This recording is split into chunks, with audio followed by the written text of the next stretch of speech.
Saksihan ang init ng aksyon sa MPBL ang bakbakan sa pagitan ng Batangas City Tanduay Ram Masters laban sa May Kawayan Marilao Gems, kung saan bawat pasa, bawat drive at bawat tira ay puno ng determinasyon. Handa na ba kayong makita kung sino ang magdodomina sa court? Huwag nang magpatumpik-tumpik pa, let's go! John Nermal, he's a guy that always comes out. This promises to be a very exciting match between these two. Pasturan drives. Kanyal, baseline jumper. That will roll in. Turnaround jumper, wala pa din. Galing kay Seta Plaza. And finally, the rebound cleared by Jason Apolonio. Olayon and Kanyal collide. May Kawayan is top 10 in terms of allowing points. So they are not too bad in terms of that department. Steal by Batangas City. So quickly he asked for a sub. Probably hear an update from Lyra later on the status of Jexter Apinan. But Jason Apolonio, he's been lights out. 48.8% to be exact. That is right. Step back jumper, Nermal forcing it up. Puts it in. Long 2-point shot from John Nermal. Arente. 3-point shot doesn't work. John Nermal with a running start. Plaza had to adjust. Tatakbo na naman ng Batangas City. Something that they have grown accustomed to with this new lineup. Set up, Plaza drills in the 3. Viloria, the runner, no good. Another rebound, and the putback is good from Don Ochea. Single coverage, will there be help? We're gonna find out. Ang bantay niya ngayon, si Craniel Viloria. Nakawala si Sean Argente, lobs that spot, he hits the 3. Doon na nagkakaroon ng adjustments ang Batangas. De La Vergen, nasa loob na para sa May Kawayan Marilao. Ajem Miranda drills in.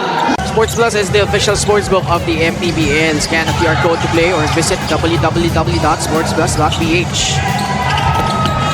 Nermal, open look from the corner. Doing his work early, Coach Mike. Yeah, 3 of 4 from the field. So far, hot shooting for John Nermal.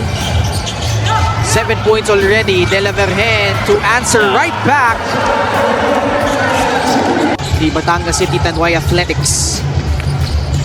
Jeric Serrano loves that off-handed semi-hook. The shots that they're taking have good space and have good balance. Comboy leaning in off the glass. Nermal, double team comes. 6 on the shot clock. Abdul Sawat inside. Mark Cruz will lay it in. Importante, pasa kay Abdul Sawat. Bantay nga si MJ De La Vergen. Drives, no whistle.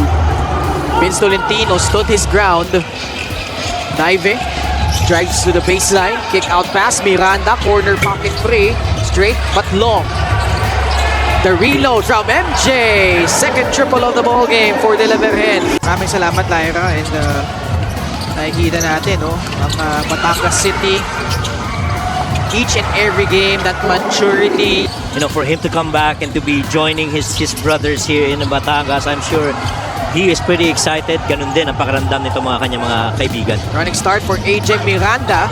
Can't finish through traffic. Tolentino slips the screen. MJ against King.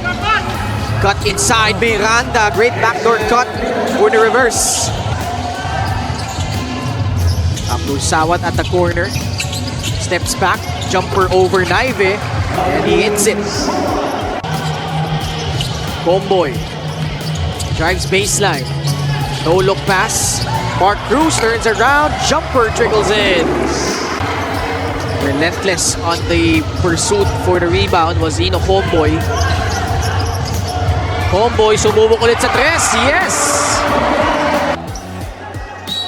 And they are 1 out of 4 inside the paint. Diab, nakalusot. Lays it in traffic.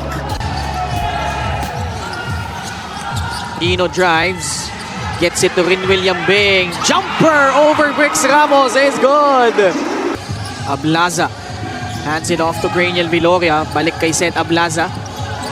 5 segundo sa shot clock. Cut by Comboy. Lays it in. has given a lot of lift, especially nung switchable 5 ni Coach Cholo really spelled the difference. AJ Miranda found the angle. That time a little confusion on the defensive end on that drive by AJ Miranda. Comboy nakawala. Challenging the defense of AJ Miranda. He scores plus the foul. Yambing goes up strong but well defended that time by May Kawayan. Argente may pektos pa doon sa layup na yun. Working wonders in games that they played. Ablaza puts it up and puts it in. Munilarim barely crossing the timeline pero naagawan ni AJ Miranda. AJ no good. Blows the layup on a 2-on-1 situation. Yambing catch and shoot free. Book it. Miranda pressured by the reigning, well, the season 6 MPBL Defensive Player of the Year, and they come away with a steal. Question is, can they convert on this end? Nakawala si Apolonio, he will score. Nagmamadali si MJ. Nakuha pa. Onilarim from beyond half court. Viloria, wala. Rebound ni Tono Chea, hook shot, still no go. Naagaw ni Seta Plaza, bounce pass inside. Hard close out by Robin Ive. Turnaround jumper, Nermal can't get that one to fall. Running start for AJ Miranda pero nasundutan sa likod ni Craniel Viloria. In the first half, the coaching staff wants better one-on-one defense, especially on the perimeter, while offensively they emphasize sharing the ball instead of forcing plays. With July underway, the Gems have already set their target: win at least 3 games of their 5 games this month. Back to you guys. Maraming salamat, Lyra, pero ngayon lagay hirapan sila. 6 of 13 from beyond the arc itong Batangas City Tanduay Athletics. And that is something that you clearly want to defend on if you're May Kawayan. Run again here for Batangas. Off a block, Nermal. You know, instead of who's scoring inside the paint. Nermal, then on the shot clock. Blocked by Robin Ive. Ooh! Binigay kay MJ De La Virgen. Argente pulls the trigger and he hits it plus the foul. Nasa low 70% yan si Sean Argente.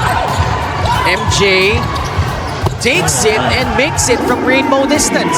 This is like playing at home. Nice slip. Apolonio, second time he's done that. He lays it in plus the foul. May Kawayan, an opportunity. De La Virgen steps into a free. Nista mo na! 17 points. Sarangani, they dealt them a 47-point beatdown.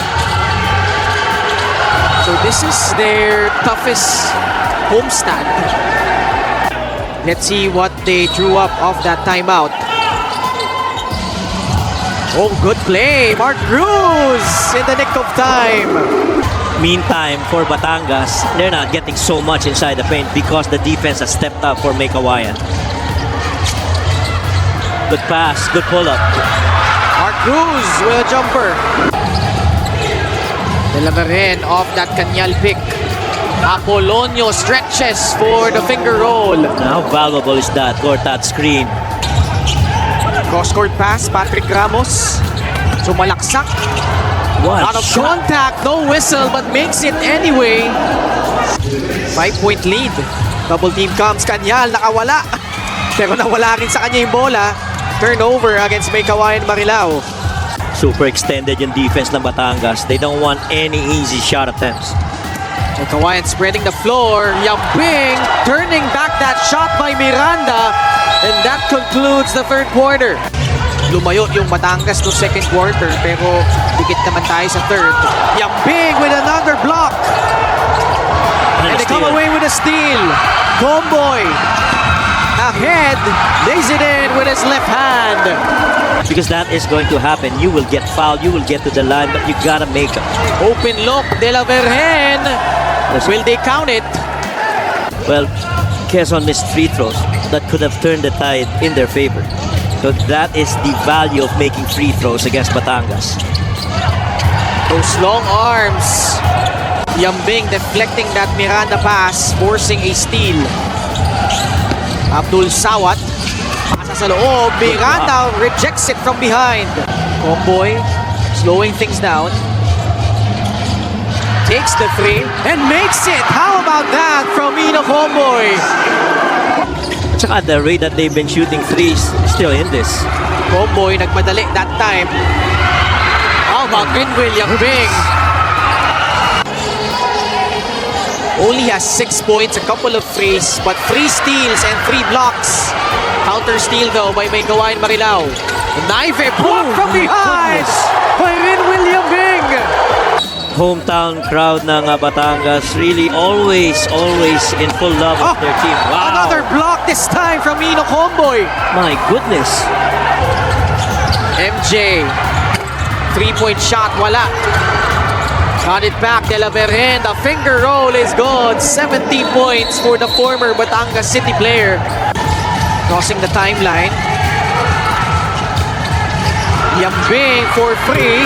He hits it from downtown. Oh my! They're just a nightmare to deal with defensively. MoneyPay, the digital wallet built for the community. Pasa sa loob. Punta sa labas. Naive, open Oh, look. yeah. That's a big one. Because literally, it's the three-point shot. That's the only shot that they are allowing to take. You're not gonna be free, but at least you have good space. Comboy, pasa kay Mark Cruz.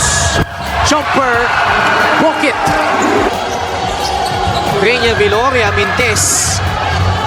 De La Vergen on the run. Lurking is Rinwil Yambing again.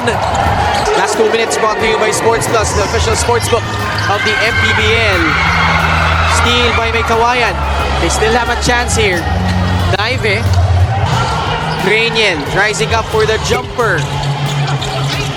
Abdul Sawat, perhaps the finishing touches. And that's gonna be 10 straight wins for Batangas. 5-0 at home.